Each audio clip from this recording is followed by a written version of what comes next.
kan di salah satu mapel kita tuh mapel sejarah Indonesia sedang membahas pemberontakan gitu kan, pemberontakan apa kayak PKI, DITI. Nah, yang sekarang kita bahas itu adalah PKI Madiun. Nah, dan kebetulan kita sekarang bikin podcast tentang pemberontakan PKI di Madiun, bener kan? Ya. Nah, kan sempat tuh kayak ramai banget saat itu Indonesia mengirim diplomasi itu namanya Amir Saifuddin. Nah, karena Amir Saifuddin gagal membuat Indonesia tuh rugi banget lah ya kan. Jadi Amir Saifuddin dan kabinet-kabinetnya tuh dibubarkan. Amir Saifuddin kesel dong. Nah, kebetulan juga Amir Saifuddin ini kenal dengan salah satu tokoh PKI yang bernama Muso, dan akhirnya mereka tuh berencana apa? Melakukan pemberontakan PKI Madiun. Nah, itu Amir Saifuddin. Nah, karena Amir Saifuddin gagal membuat Indonesia rugi banget, jadi Amir Saifuddin dan kabinet-kabinetnya itu dibubarkan. Amir Saifuddin kesel dong. Nah, kebetulan juga Amir Saifuddin ini kenal dengan salah satu tokoh PKI bernama Muso, dan akhirnya mereka tuh berencana Indonesia negaranya harus komunis. Nah, akhirnya mereka mendeklarasikan negara Republik Soviet Indonesia di kota Madiun. Jadi mereka merasa kalau ideologi komunis ini cocok buat Indonesia. Kedua, sama-sama merasa pemerintah Indonesia yang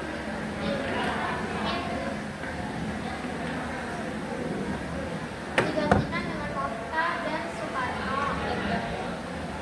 Itu nggak becus ya politik, karena pas dulu Kauni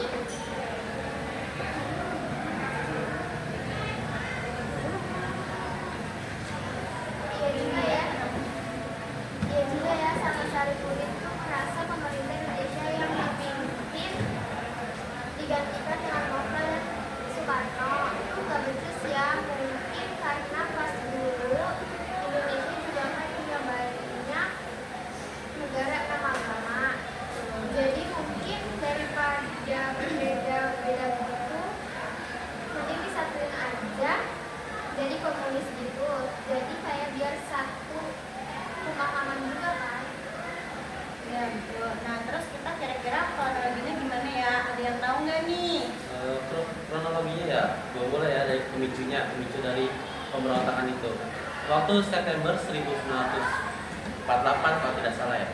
Jadi PKI itu dipimpin oleh Muso sama Ibal sama Amir buat pelancaran pemberontakan di lokasinya itu. Lokasinya di mana ya? Itu di Madiun, Jawa Timur. Mereka itu mengklaim kalau pemberontakan itu tuh buat ngedirin negara Soviet. Terus mereka bakal melawan semua pemerintah yang dianggap nggak pro rakyat gitu loh. Nah, habis itu lanjut lagi ke pemberontakannya mereka. Dimulai dengan beberapa penduduk di kota Madiun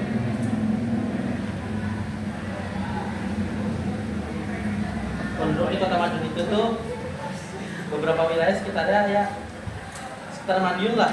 Mereka mulai melawan pemerintah dipimpin sama Presiden Soekarno dan wakilnya Presiden Muhammad Hatta. Dan mereka langsung kirim pasukan karena mereka diserbu ya di kota Madiun itu buat membasmi pemberontakannya.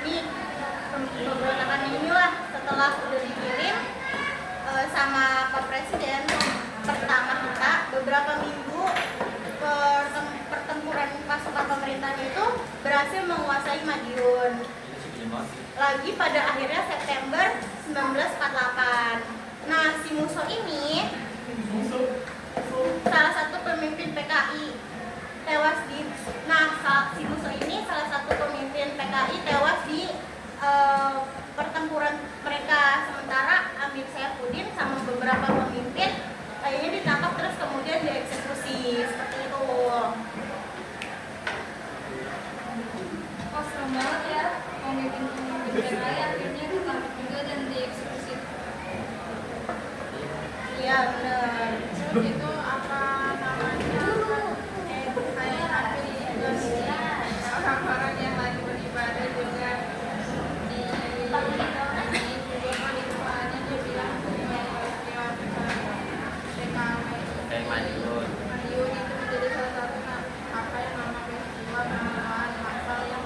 bersejarah. salah satu Indonesia merupakan salah satu Sejarah kelam dan kejam lah di Indonesia gitu. Ya apa tuh namanya, pembunuhan massal namanya genosida ya kalau nggak salah. Genosida tuh terus sempat dibunuh nih, terus habis itu ada peperangan, konflik juga. Kira-kira dampak sama konsekuensinya tuh gimana sih? Kira-kira ada yang tahu nggak guys, dampak atau konsekuensi yang mungkin pengen juga jelasin ke pemirsa yang dampaknya itu dapat dari bidang politik, mungkin kayak misal kalau ada di politik itu pemerintah Indonesia membuat kebijakan anti komunis menurunkan pada pemberantasan aktivitas PKI. Oh bener, PK. Oh biar PK-nya nih aktivitasnya nggak terlalu longgar banget. Nah kan kalau misal yang sosial itu apa namanya, ketegangan dan konflik antar kelompok masyarakat meningkat, terutama antara penduduk dan penentang PKI. Nah, itu berarti kayak ini kan, kayak pro kontranya gitu kan, pro kontra. Iya, jadi kayak ada yang pro dan ada yang kontra gitu, guys. Ada yang setuju dan tidak setuju. Betul. Kan mungkin awalnya mereka tuh udah dapat nih pilih agama gitu, Iya. kayak sudah memeluk agama masing-masing. Karena ada yang terpengaruh juga nggak sih sama PKI Ya, betul. dan Iya. Terus mungkin kayaknya nggak mungkin sebagai pembunuhan juga nggak sih, kalau yang nggak ikut tuh kayak diacem juga. Terus Iya, kalau emang menolak baru dibunuh. betul, betul. Kejam banget ya. Kalau di geografi komunitas ini memang salah satu teknologi yang lumayan cepat sebar ya, apalagi pada masa itu masih zaman perang dingin antara Rusia Amerika yang membuat Rusia itu Menyebar ideologinya. melalui Cina dan negara-negara lainnya.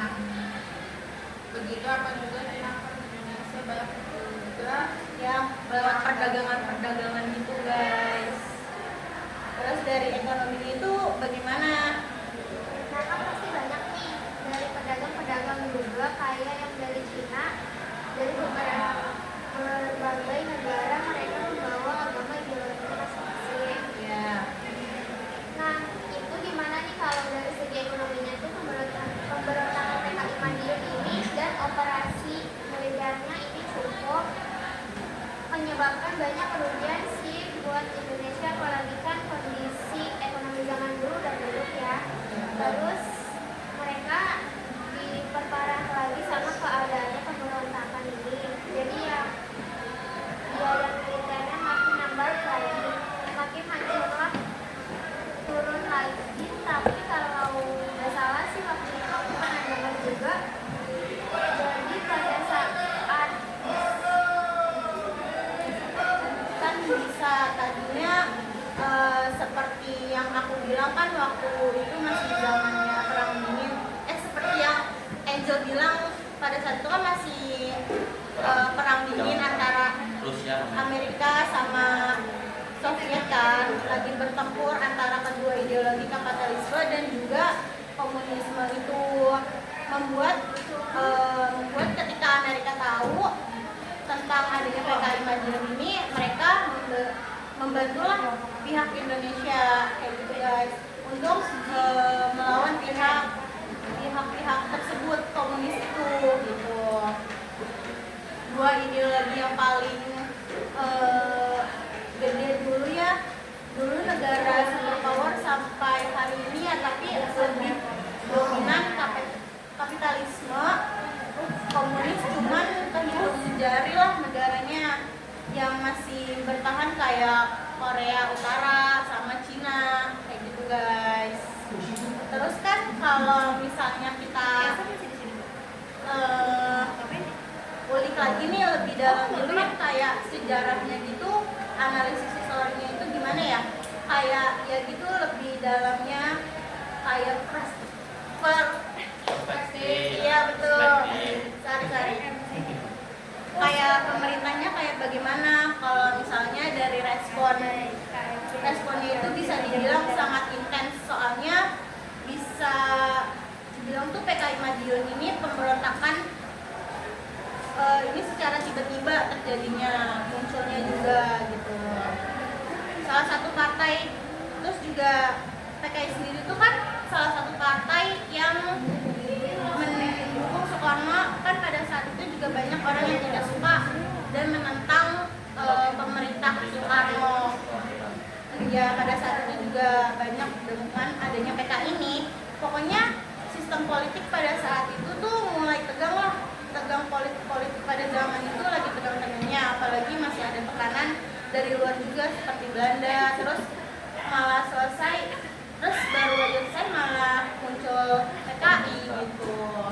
Berarti kalau perspektif dari pemerintah ini itu kayak mengancam melawan kedaulatan begitu. Terus kalau perspektif dari PKI-nya sendiri tentang peristiwa itu, perspektifnya kayak pandangan ini merupakan salah satu misteri dari sejarah kelam Indonesia, yaitu PKI, apalagi 30 PKI. Soalnya itu kalau bisa dibilang perspektif dari banyak Dari PKI-nya sendiri tentang peristiwa itu gimana sekarang? misalnya kita kan lagi di Madiun, tapi kalau misalnya tiga pas PKI Orang-orang bilang tuh kalau 7 jenderal itu yang dimasukin lubang dieksekusi itu merupakan jenderal-jenderal yang ingin melakukan kudeta di Indonesia. Tapi karena Soekarno yang tidak menyetujui akan statement itu, mengkambing hitamkan PKI sendiri sebagai pelaku dari pembunuhan itu, kayak gitu guys. Enggak sih, terkenal juga, jadi mereka dari Permainan PKI. kami mungkin yang mereka tapi beda sekolah kami sudah lumayan berat atau hubungan dari kenapa mereka melakukan itu bisa dibilang bahwa polisi pada saat itu masih Tegang-tegangnya yang banyak dulu yang banyak menentang tujuan tentang kekuasaan kekuasaan buat PKI-nya melawan. Ya betul. PKI itu berniat baik, cuma caranya saja yang dibilang salah. Kesimpulannya dari perspektif PKI ini menganggap peristiwa itu sebagai perjuangan untuk mewujudkan pemerintah yang Ya betul. lebih adil, kayak pro rakyat begitu. Ya. Cuman caranya itu salah. Kenapa nggak Diskusi diskusi dulu. aja ke Ya. pemerintah-pemerintah yang lain? Ya. Pokoknya kesimpulan dari pemberontakan PKI itu harus saling terbuka, terus juga harus kayak saling melihat sisi lainnya juga. Masih PKI itu jahatnya tidak melihat sisi baliknya, yang dimana hampir 1 juta orang komunis dibantai, dibasmi. Jadi pelajarannya dari PKI Madiun ini, pemerintah dengan rakyat itu harus bisa bekerja sama dan berdiskusi dan apa sih bermusyawarah tuh. Ya kayak pokoknya harus melihat, harus saling terbuka, terus juga harus melihat dari sisi baliknya juga. Terus kayak sisi baliknya yang kayak ngebuat banyak orang tuh kayak rugi sama pemberontakan PKI di Madiun ini gitu guys. Terus dampak dari PKI Madiun ini besar banget ya, bahkan ada yang kayak jatuhnya kemiskinan gitu. Kayak berita gitu sih di Ya jadi kayak program PKI itu. lebih waspada lagi gitu. Jadi ini bisa dibilang menjadi sebuah pembelajaran betul. Terus narasi perkembangan sosial politik dan juga ideologi di Indonesia lumayan bagus. Jadi mungkin segini aja yang bisa kami kasih informasi tentang pemberontakan PKI di Madiun gitu. Pokoknya kurang lebihnya mohon maaf. Sekian dari kami. Pokoknya jangan lupa like, subscribe